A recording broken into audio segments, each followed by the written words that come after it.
Bienvenue, chère amie, dans ce sanctuaire matinal.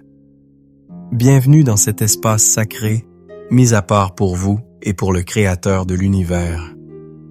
Je ne vous accueille pas simplement à une vidéo, mais à un rendez-vous divin, une audience personnelle avec le Roi des Rois, orchestrée avant même que le soleil ne se lève sur votre journée. Aujourd'hui, nous n'allons pas simplement lire un texte ancien. Nous allons nous immerger, nous allons nous abreuver à la source vivifiante du psaume 62. Le titre de notre rencontre aujourd'hui est une promesse. Trouve le repos pour ton âme. Ce ne sont pas des mots vains. C'est un appel profond qui résonne avec l'aspiration la plus secrète de chaque cœur humain. Le repos.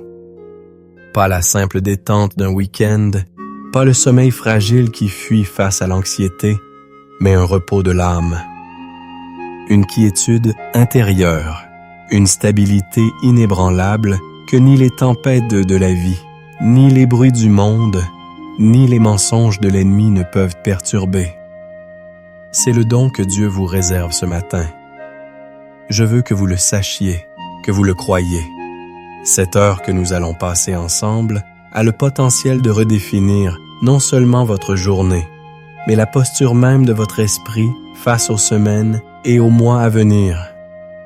Si vous vous engagez pleinement, si vous ouvrez votre cœur sans réserve, je crois, avec une foi inébranlable, que vous quitterez ce moment différent de la personne qui est arrivée. Vous porterez en vous une ancre, une forteresse intérieure. Alors, avant d'aller plus loin, je vous invite à préparer le terrain de votre cœur. Mettez de côté les distractions. Si possible, trouvez un lieu où vous ne serez pas dérangé. Fermez les autres onglets de votre navigateur. Mettez votre téléphone en mode silencieux. Prenez une profonde inspiration et en expirant, relâchez les tensions de la nuit, les soucis qui vous attendaient déjà au pied du lit. Ceci est votre moment. C'est un acte de foi que de consacrer les prémices de votre journée à celui qui en est l'auteur. Pour sceller votre engagement, pour déclarer votre intention à Dieu et à votre propre âme, je vous invite à écrire maintenant dans les commentaires « Amen, mon âme est prête ». C'est plus qu'un simple commentaire, c'est votre premier pas de foi dans cette journée. C'est votre déclaration que vous choisissez sa présence avant toute autre chose. Amen, mon âme est prête. Je sais pourquoi vous êtes ici. Je le sais car votre quête est aussi la mienne et celle d'innombrables âmes à travers les âges. Vous êtes ici parce que votre âme est fatiguée. Elle est lasse. Elle est peut-être même meurtrie. Ce n'est pas une fatigue physique que le sommeil peut guérir. C'est une lassitude plus profonde, une usure spirituelle qui vient du bruit incessant du monde et du tumulte incessant de vos propres pensées. Ce bruit commence souvent dès le réveil. Avant même que vos pieds ne touchent sur le sol, votre esprit est déjà en course, parcourant la liste des tâches, anticipant les conversations difficiles, rejouant les échecs de la veille, s'inquiétant des incertitudes de demain. Votre paix est volée avant même que vous n'ayez eu la chance de la saisir. Le monde extérieur crie pour attirer votre attention. Les notifications du téléphone sont comme des sirènes qui vous appellent vers les rochers de la distraction et de la comparaison. Les réseaux sociaux vous présentant une galerie infinie de vies apparemment parfaites, de succès éclatants, et chaque image, chaque story peut planter une graine de mécontentement, de jalousie ou d'autodépréciation dans le sol de votre cœur. Vous vous sentez en retard, pas assez bon, pas assez performant. La pression de réussir, d'être parfait, d'avoir tout sous contrôle est un fardeau écrasant que vous portez sur vos épaules, un sac à dos rempli de pierres que vous n'osez jamais déposer. Et puis, il y a le bruit intérieur, peut-être le plus dévastateur de tous. la voix de l'autocritique qui vous rappelle chaque erreur. Les scripts familiaux, ces phrases que vous avez entendues dans votre enfance et qui tournent en boucle dans votre subconscient, tu n'y arriveras jamais. Tu n'es pas assez intelligent. Fais attention, le monde est dangereux. Il y a les souvenirs de trahison, ces plaies qui ne semblent jamais complètement guérir, qui vous rendent méfiant et vous empêchent de vous confier pleinement, même à Dieu. Il y a l'anxiété, cette ombre qui plane, qui murmure des scénarios catastrophes et vous maintient dans un état d'alerte constant. Votre esprit est un tribunal où vous êtes à la fois l'accusé, le procureur et le juge, et le verdict est presque toujours coupable. Cette absence de repos se manifeste concrètement. C'est ce sentiment de marcher sur des œufs en permanence. C'est cette incapacité à profiter du moment présent parce que vous êtes hanté par le passé ou angoissé par l'avenir. C'est cette sensation d'être un imposteur, craignant à chaque instant d'être démasqué. C'est ce besoin compulsif de vérifier, de contrôler, d'organiser, parce que si vous lâchez prise, vous avez l'impression que tout va s'effondrer. Vous avez peut-être cherché le repos dans des choses qui ne peuvent pas le donner. Dans le succès professionnel, pensant que le prochain échelon vous apportera la paix. Dans les relations, espérant qu'une autre personne comblera le vide en vous. Dans les divertissements, essayant de noyer le bruit intérieur sous un vacarme encore plus grand. Mais à chaque fois, vous vous retrouvez au même point, épuisé, vide et toujours en quête. L'âme humaine n'a pas été conçue pour ce niveau de stimulation, de pression et de bruit. Elle a été créée pour le silence, pour la communion, pour la confiance. C'est pourquoi le psalmiste, dans un cri d'honnêteté brutale, s'exclame dans le psaume 42. « Pourquoi t'as battu, mon âme, et gémis-tu au-dedans de moi? Espère en Dieu, car je le louerai encore. Il est mon salut et mon Dieu. » Il reconnaît ce dialogue intérieur, ce combat de l'âme qui s'affaisse sous le poids. Mais il ne s'arrête pas à la plainte. Il commande à son âme de se tourner vers sa seule véritable source d'espoir. De la même manière, David, dans le psaume 131, nous donne une image du repos retrouvé. Loin de là, j'ai l'âme calme et tranquille, comme un enfant sevré qui est auprès de sa mère. J'ai l'âme comme un enfant sevré. Imaginez cette scène. L'enfant sevré ne pleure plus pour le lait. Il ne s'agite plus. Il est simplement là, en sécurité, en paix, dans les bras de sa mère, profitant de sa seule présence. C'est cela, le repos de l'âme. Ce n'est pas l'obtention de quelque chose, c'est la jouissance de la présence de quelqu'un. Et c'est Jésus lui-même qui lance cette invitation universelle et intemporelle dans Matthieu 11, 28. « Venez à moi, vous tous qui êtes fatigués et chargés, et je vous donnerai du repos. » Remarquez qu'il ne dit pas « je vous donnerai des réponses, des solutions ou une vie sans problème ». Il dit « je vous donnerai du repos ». Le repos est la première chose qu'il offre, car il sait que c'est la chose dont nous avons le plus désespérément besoin. C'est le fondement sur lequel tout le reste peut être construit. Alors, mon ami, ma sœur, si ces mots décrivent l'état de votre cœur, sachez ceci. Vous n'êtes pas seul. Votre combat est vu. Votre lassitude est connue. Et ce matin, le Dieu de l'univers vous tend la main et vous offre la prescription divine contenue dans le psaume 62. Il est temps de cesser de lutter et de commencer à vous confier. Il est temps de trouver le vrai repos pour votre âme. Entrons maintenant dans le cœur de ce psaume.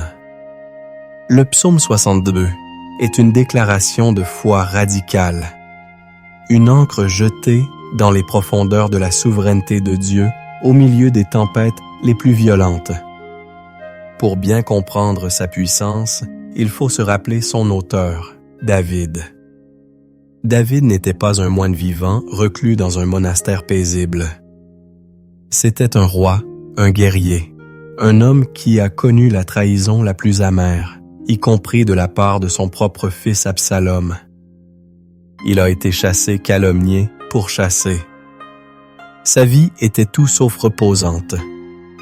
Et c'est précisément dans ce contexte de chaos, de danger et de déception humaine qu'il écrit ces mots. Ce psaume n'est pas une théorie théologique, c'est un témoignage de survie spirituelle. Il commence par une affirmation qui est le fondement de tout le texte. Oui, c'est en Dieu seul que mon âme se confie, de lui vient mon salut. Le mot hébreu traduit par « se confie », esdoumiya. Ce mot est extraordinairement riche. Il ne signifie pas seulement attendre, oh, s'y confier. Il signifie un silence, une quiétude, une attente silencieuse et confiante. C'est l'opposé de l'agitation anxieuse. C'est une âme qui a cessé de se débattre, de chercher frénétiquement des solutions, de s'appuyer sur ses propres forces ou sur les autres. C'est une âme qui se tait et qui attend. Et remarquez le mot « seul ». Ak. En Dieu seul. Ce n'est pas Dieu et mon plan B. Ce n'est pas Dieu et mes contacts. Ce n'est pas Dieu et mon compte en banque. C'est Dieu. Seul. David a appris, à la dure, que toute autre source de confiance est une citerne crevassée. Les hommes sont un souffle. Les grands ne sont qu'un mensonge versé neuf. S'appuyer sur eux, c'est s'appuyer sur le vide. Le repos de l'âme commence par une décision radicale. Faire de Dieu sa seule et unique source. Puis David nous donne 3 images de ce que Dieu est pour lui. Verset 2. Oui, c'est lui qui est mon rocher et mon salut, ma haute retraite. Je ne chancellerai guère. Analysons ces termes. Mon rocher. En hébreu, Tsur. Un rocher dans le désert de Judée n'est pas une petite pierre. C'est un massif imposant, immuable. C'est le lieu où l'on se réfugie du soleil brûlant, où l'on se cache des ennemis. C'est un symbole de stabilité absolue. Quand tout le reste tremble, le rocher demeure. Déclarer que Dieu est notre rocher, c'est affirmer que notre stabilité ne dépend pas de notre santé, de nos finances ou de l'opinion des autres, mais de son caractère immuable. Mon salut, Yeshua. C'est bien plus que le pardon des péchés. C'est la délivrance complète, la victoire, la santé, la prospérité au sens biblique. C'est Dieu qui intervient pour nous sortir de la situation impossible. Ma haute retraite. Misgav. Cela évoque une forteresse imprenable, située en hauteur, d'où l'on peut voir l'ennemi venir de loin et où il ne peut nous atteindre. Ce n'est pas une simple cachette, c'est un lieu de sécurité et de domination. Quand vous vous sentez vulnérable, attaqué, exposé, Dieu est votre désivre Misgav. L'histoire de Moïse à la mer Rouge est une illustration parfaite de ce principe. Le peuple d'Israël est piégé. D'un côté, une mer infranchissable. De l'autre, l'armée la plus puissante du monde qui fond sur eux. La panique est totale. L'agitation est à son comble. Et que dit Moïse? Ne craignez rien, restez en place et regardez la délivrance que l'Éternel va vous accorder. L'Éternel combattra pour vous, et vous, gardez le silence. Gardez le silence. Pratiquez le doumiya. Cessez votre agitation. Cessez de chercher des solutions humaines. Taisez-vous et regardez Dieu être votre Tsur, votre Yeshua, votre Misgav. Le repos ne vient pas après la solution, Il est la condition pour voir la solution de Dieu se manifester. David répète ces affirmations au verset 5 à 7, mais avec une nuance subtile et cruciale. Au début, il fait une déclaration. « Mon âme se confie ». Maintenant, il se parle à lui-même. Il commande à son âme. « Oui, mon âme, confie-toi en Dieu seul, car de lui vient mon espérance. » C'est une discipline spirituelle. Il y a des moments où nos émotions sont en panique, où notre âme est abattue. Dans ces moments, nous devons faire comme David, nous prêcher à nous-mêmes la vérité de Dieu. Nous devons rappeler à notre âme qui est notre rocher. Nous devons lui ordonner de se taire et de se confier en Dieu seul. C'est un acte de volonté, un choix délibéré de faire taire les voix de la peur et de l'anxiété pour n'écouter que la voix de la vérité. Pensons à Élie au mont Horeb. Il est épuisé, en plein burn-out spirituel, fuyant pour sa vie. Il s'attend à rencontrer Dieu dans une démonstration de puissance spectaculaire, un vent violent, un tremblement de terre, un feu. Mais Dieu n'est dans aucune de ces choses. Il est dans le murmure doux et léger. Anrois Vestor. Pour entendre ce murmure, il faut le silence. Il faut le Doumia. Notre culture du bruit, de l'efficacité, de l'action constante nous rend sourds au murmure de Dieu. Le repos de l'âme, c'est apprendre à cultiver le silence intérieur pour pouvoir discerner sa voix douce et légère qui dit « Je suis là. Je suis ton rocher. Je suis ton salut. Ne crains rien. » Comment appliquer cela aujourd'hui dans notre monde hyper connecté? Cela commence par une routine matinale intentionnelle. Avant de saisir votre téléphone, avant de vous brancher au bruit du monde, prenez 5 minutes. Juste 5 minutes de Doumia. Asseyez-vous en silence. Ne demandez rien. Ne dites rien. Soyez simplement présent dans sa présence. Laissez votre âme se calmer comme un enfant sevré. Puis, déclarez à voix haute « Dieu, tu es mon rocher, mon salut, ma haute retraite. C'est en toi seul que je me confie aujourd'hui. » Vous ancrez ainsi votre journée, non pas dans la liste des tâches ou les soucis, mais dans le caractère immuable de Dieu. Face au FOMO, Fear of Missing Out, la peur de manquer quelque chose que les réseaux sociaux exacerbent. Le psaume 62 nous appelle au JOMO, Joy of Missing Out, la joie de manquer le bruit du monde pour être dans la présence de Dieu. Le vrai repos n'est pas une absence d'activité, mais une activité centrée sur la bonne source. C'est cesser de puiser aux citernes crevassées de l'approbation humaine, du succès matériel ou du contrôle personnel, pour boire à la source de eau vive qui est Dieu lui-même. C'est là, et seulement là, que se trouve le repos véritable et durable pour votre âme. Maintenant, après avoir nourri notre intelligence de ces vérités profondes, il est temps de passer de la tête au cœur. Il est temps de transformer cette théologie en une conversation intime avec notre Père. La prière n'est pas seulement une récitation de mots, c'est une transaction spirituelle, un moment où nous ouvrons le coffre-fort de notre cœur et nous permettons à Dieu d'y entrer pour y faire son œuvre de guérison et de restauration. Pour que ce temps soit vraiment efficace, nous devons préparer le terrain. La première étape de cette préparation est l'honnêteté et la repentance.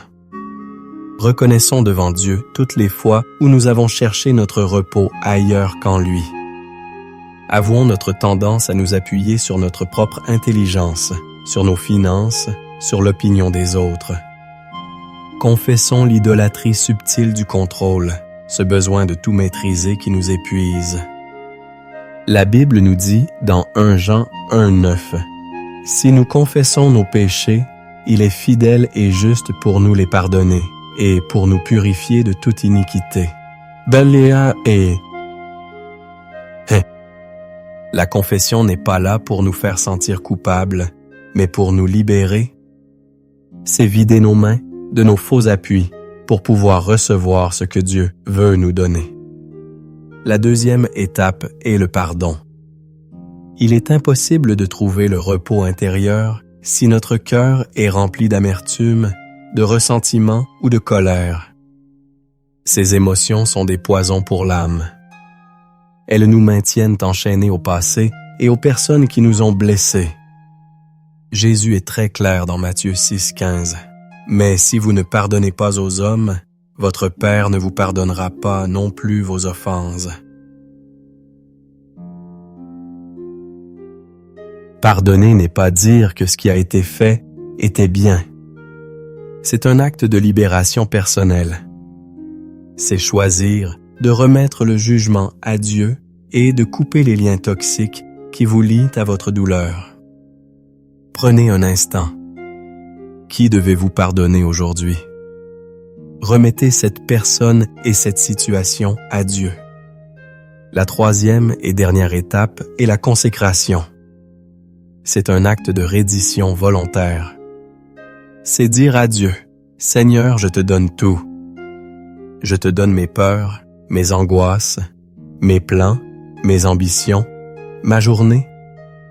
Je me retire du trône de ma vie et je t'invite à y siéger. » C'est un acte de confiance suprême.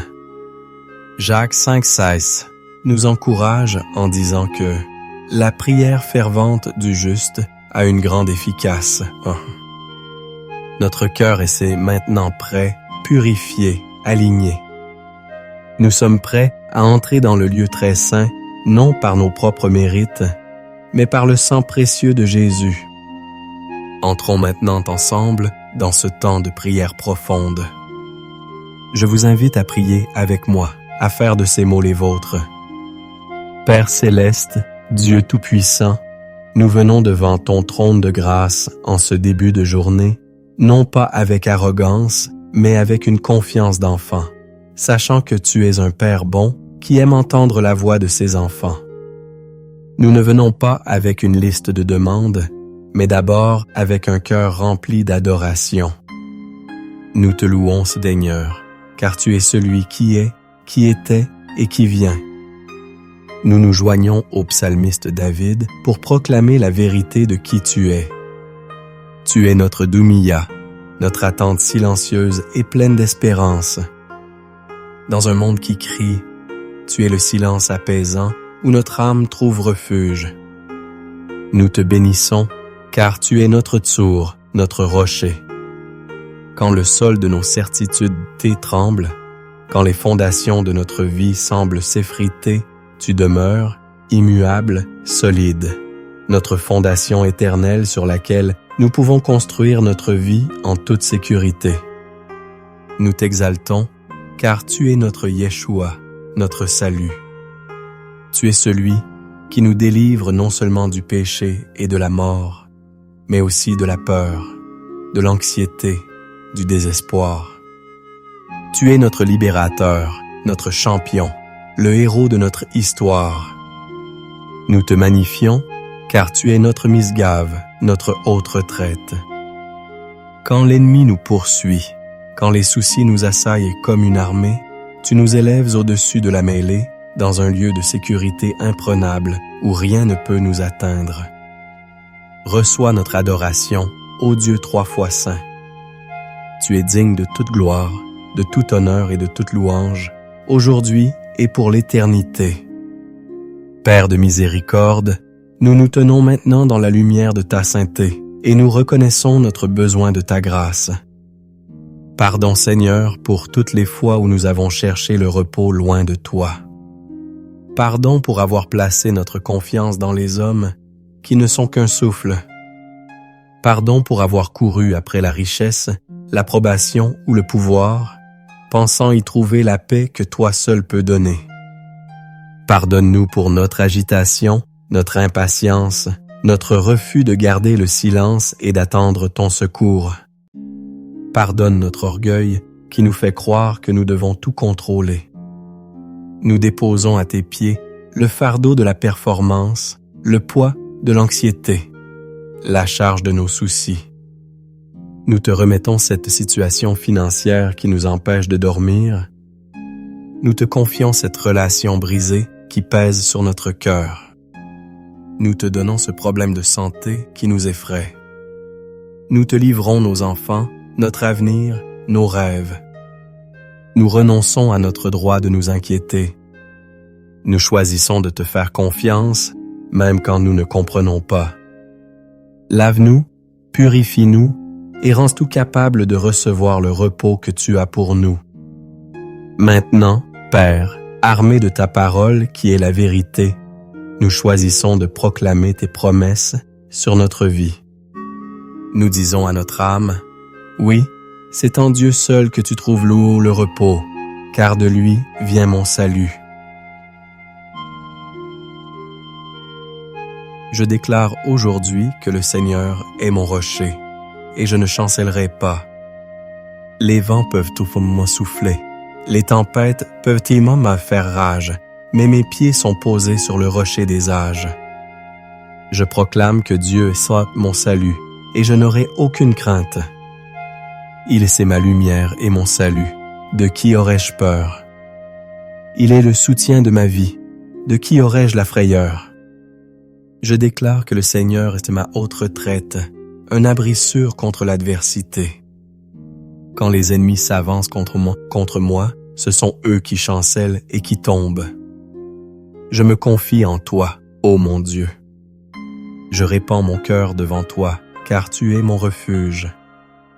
Je choisis de ne pas me fier à la violence et de ne pas mettre un espoir vain dans la rapine. Si les richesses s'accroissent, je n'y attacherai pas mon cœur. Car Dieu a parlé une fois, 2 fois j'ai entendu ceci, c'est que la force est à Dieu.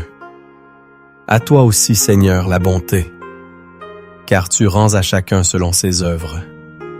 Je m'approprie ces paroles. Elles sont mon héritage, ma force et mon chant. Et au nom puissant de Jésus-Christ, nous nous levons maintenant pour mener le bon combat de la foi. Nous nous tenons contre les stratégies de l'ennemi dont le but est de nous voler notre paix et notre repos. Par l'autorité que nous avons en Christ, nous renversons les forteresses de pensée. Toute pensée d'anxiété, toute pensée de peur, toute pensée d'autodépréciation, nous la lions et nous la rendons captive à l'obéissance de Christ, selon 2 Corinthiens 10:5. Nous brisons tout accord que nous avons passé, consciemment ou inconsciemment, avec l'esprit de peur. Nous renonçons à l'esprit d'inquiétude et de contrôle. Nous prenons le bouclier de la foi, mentionné dans Éphésiens 6:16, pour éteindre tous les traits enflammés du malin, ces flèches de doute, de mensonge et de condamnation qu'il envoie contre notre esprit. Nous déclarons la vérité d'Ésaïe 54:17. Toute arme forgée contre moi sera sans effet, et toute langue qui s'élèvera en justice contre moi, je la condamnerai. Nous nous revêtons de Christ, et nous déclarons que notre esprit est renouvelé, notre âme est gardée, et notre cœur est protégé par la paix de Dieu qui surpasse toute intelligence. Enfin, Père, nous nous ouvrons pour recevoir de toi. Ayant vidé nos cœurs de l'anxiété et du péché, nous te prions, Saint-Esprit, de venir nous remplir à nouveau. Remplis-nous de ton repos surnaturel. Là où il y avait du tumulte, déverse ta paix. Là où il y avait de la confusion, apporte ta clarté. Là où il y avait de la fatigue, libère ta force divine. Restaure notre âme, comme un bon berger restaure ses brebis. Guide-nous aujourd'hui dans les sentiers de la justice à cause de ton nom. Accorde-nous la sagesse pour chaque décision que nous aurons à prendre, la grâce pour chaque interaction que nous aurons. Fais de nous des instruments de ta paix, afin que le repos que nous recevons de toi puisse déborder et toucher ceux qui nous entourent.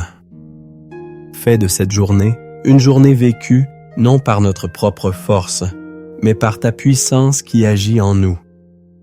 Nous recevons maintenant par la foi ton repos, ta paix et ta force. Au nom de Jésus. Amen. Maintenant, pour un court instant, ne disons plus rien. Restons dans ce silence. C'est le moment du Dumia, de l'attente silencieuse et confiante. Je vous invite à fermer les yeux si vous le pouvez. Prenez une profonde inspiration par le nez en remplissant vos poumons de la présence de Dieu. Et expirez lentement par la bouche en relâchant la dernière trace de tension. Encore une fois. Inspirez sa paix. Expirez le chaos. Dans ce silence, écoutez. Ne cherchez pas à formuler des pensées. Soyez simplement un récepteur. Le bon berger parle à ses brebis. Qu'est-ce que le Saint-Esprit murmure à votre cœur en ce moment précis? Quelle promesse veut-il souligner pour vous? Quel fardeau vous demande-t-il de lui laisser définitivement? Ne vous pressez pas. Restez simplement là, dans le murmure doux et léger. Dieu parle à ton cœur. Reçois sa parole maintenant. Reçois son amour. Reçois son repos. Et maintenant, dans l'autorité du nom de Jésus, et comme un serviteur de l'Éternel, je veux libérer sur vous des paroles de bénédiction et des déclarations prophétiques pour votre journée et pour votre vie. Recevez ces paroles par la foi. Pour votre vie spirituelle, je déclare que vous êtes une brebis du Seigneur et que vous entendez sa voix. Il vous appelle par votre nom et vous conduit. La voix d'un étranger ne vous séduira pas, car vous connaissez la voix de votre berger, comme il est écrit dans Jean 10, 27. Votre communion avec lui devient plus profonde et plus douce chaque jour. Pour votre santé, je déclare que la maladie et l'infirmité n'ont aucune place en vous. Vous êtes le temple du Saint-Esprit. Par les meurtrissures de Jésus, vous avez été guéris. Je libère la santé divine sur votre corps, de la tête aux pieds. Toute douleur, toute faiblesse, tout diagnostic négatif doit se soumettre à la puissance de la résurrection de Christ, selon Ésaïe 53:5. Pour vos finances, je déclare que vous n'êtes pas la queue, mais la tête. Vous n'êtes pas en bas, mais en haut. Le Seigneur, votre Dieu, ouvre pour vous son bon trésor, le ciel, pour envoyer la pluie sur votre pays en sa saison et pour bénir tout le travail de vos mains. Vous prêterez à beaucoup de nations, et vous n'emprunterez point, comme il est promis dans Deutéronome 28, 12, 13. La faveur et la provision de Dieu vous poursuivent. Pour votre famille, je déclare que vos enfants sont instruits par l'Éternel et que leur paix est grande. Votre foyer est un havre de paix, d'amour et de pardon. Les liens de division sont brisés et les liens de l'unité en Christ sont fortifiés. Votre famille est une lumière dans votre communauté, comme le promet Ésaïe 54, 13. Pour votre destinée et votre appel, je déclare que vous marchez dans les œuvres bonnes que Dieu a préparées d'avance pour vous. Vous n'êtes pas un accident. Vous êtes l'ouvrage de Dieu, créé en Jésus-Christ pour accomplir un but divin.